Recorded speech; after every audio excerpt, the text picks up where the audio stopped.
अस्सलाम वालेकुम नाजरीन, मैं हूं अब्दुर्रज़ाक खट्टी। जस्टिस फायज ईसा केस के हवाले से सुप्रीम कोर्ट अपनी जजमेंट पहले ही जारी कर चुकी थी, लेकिन उस जजमेंट के अंदर जो इख्तलाफी नोट्स थे आज वो जारी कर दिए गए हैं। जस्टिस मकबूल बाकर और जस्टिस मंसूर अली शाह के इख्तलाफी नोट्स इंतहाई अहमियत के हामिल हैं। इस हवाले से आज हम बात करते हैं, लेकिन जस्टिस काजी फायज ईसा के हवाले से पाकिस्तान की पूरी रियासत हमें परेशान नजर आती। जस्टिस फायज ईसा आने वाले कुछ सालों के अंदर मुल्क के चीफ जस्टिस बन जाएंगे। माजी में उनकी तरफ से जो फैसले दिए गए हैं आइन के हवाले से, मुल्क की रियासती इदारों के हवाले से, उन्होंने पाकिस्तान के रियासती इदारों को बहुत ज्यादा परेशान कर दिया है। यही सबब है कि वफाकी हुकूमत और हमारे इदारे इस कोशिश में लगे रहे हैं कि किसी न किसी तरीके से जस्टिस फायज ईसा को चीफ जस्टिस बनने से रोक दिया जाए, क्योंकि फैजाबाद धरने के केस में, कोयटा में जो वकला पर हमले हुए थे उस हवाले से उनके जो केसेस थे वो पाकिस्तान की अदालती तारीख के इंतहाई अहम फैसले गिने जाते हैं। यही सबब है कि पाकिस्तान के अंदर जस्टिस फायज ईसा, जिन्हें अवामी तौर पर सिविल सोसाइटी की तरफ से, पाकिस्तान की बड़ी सियासी कुव्वतों की जानिब से उन्हें हिमायत मिलती रही है, लेकिन इसके बावजूद पाकिस्तान के रियासती इदारे, पाकिस्तान की वफाकी हुकूमत उन्हें किसी भी तौर पर बर्दाश्त करने के लिए तैयार नहीं। वो चाहते हैं कि किसी न किसी शक्ल में जस्टिस फायज ईसा का किस्सा तमाम कर दिया जाए, लेकिन अभी वो अपने मकसद में कामयाब होते हमें दिखाई नहीं देते। आप इस बात से भी अंदाजा कर सकते हैं कि वजीर आजम इमरान खान गिलगित गए, तब भी जस्टिस फायज ईसा का नाम लिए बगैर उन्होंने कहा कि अपोजिशन एक जज को ऊपर उठाना चाहती है।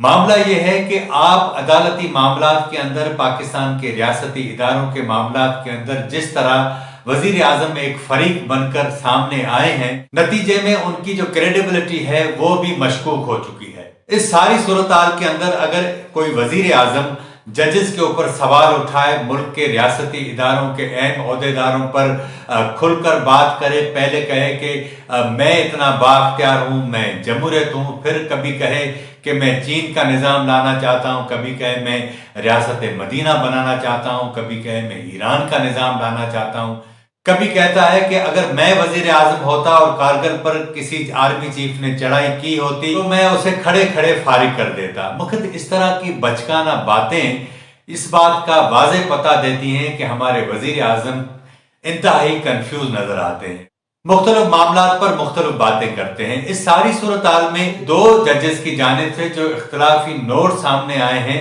उसके अंदर एक बात बिल्कुल वाज़ेह हो गई है कि जस्टिस मंसूर अली शाह ने जो अपनी ऑब्जर्वेशन दी और जो सिफारिशात की हैं वो इंतहाई अहमियत की हामिल हैं।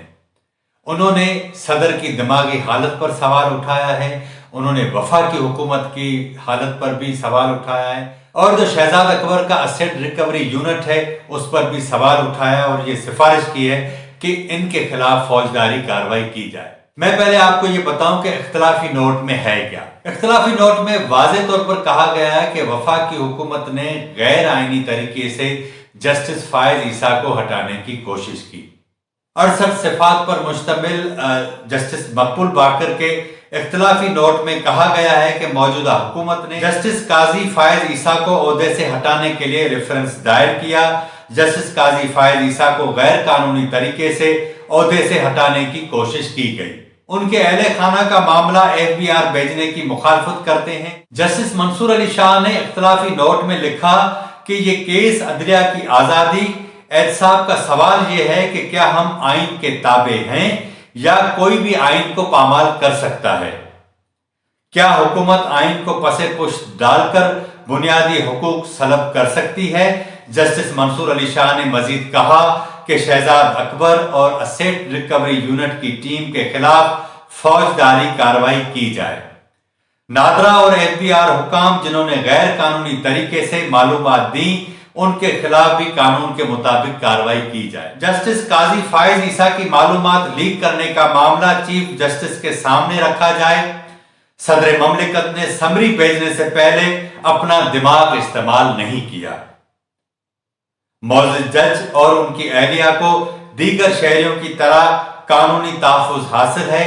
जस्टिस मंसूर अली शाह ने लिखा कि FBI समेत कोई भी इदारा सुप्रीम जुडिशल काउंसिल में बराह रास्त शिकायत दर्ज नहीं करा सकता।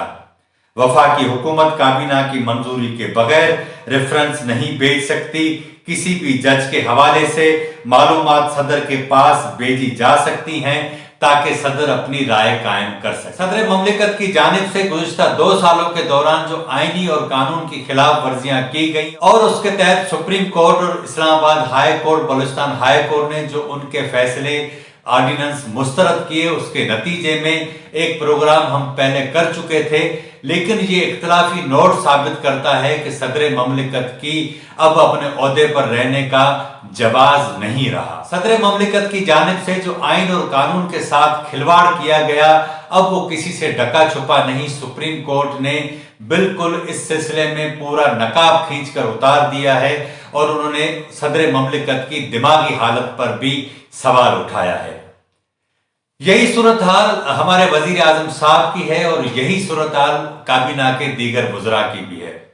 इस सिलसिले में इस्लामाबाद हाई कोर्ट में आज एक समाअत हुई है जिसमें बूट वाले एक वजीर, जिन्हें बूट से बहुत बड़ा लगाव है, जो टेलीविजन प्रोग्राम के अंदर बूट लेकर जाते हैं, आज दौरी शोहरत के हवाले से ये केस ज़ेरे समाअत था।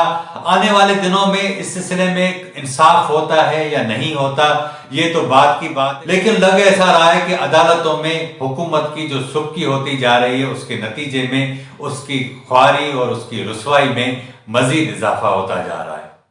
आज के प्रोग्राम में इतना ही। अगर आपको हमारा प्रोग्राम अच्छा लगा हो तो इसे जरूर सब्सक्राइब करें, लाइक करें, शेयर करें और अपनी राय का भी इज़हार करें ताकि आने वाले दिनों में हम अपने प्रोग्राम को मजीद बेहतर बना सकें।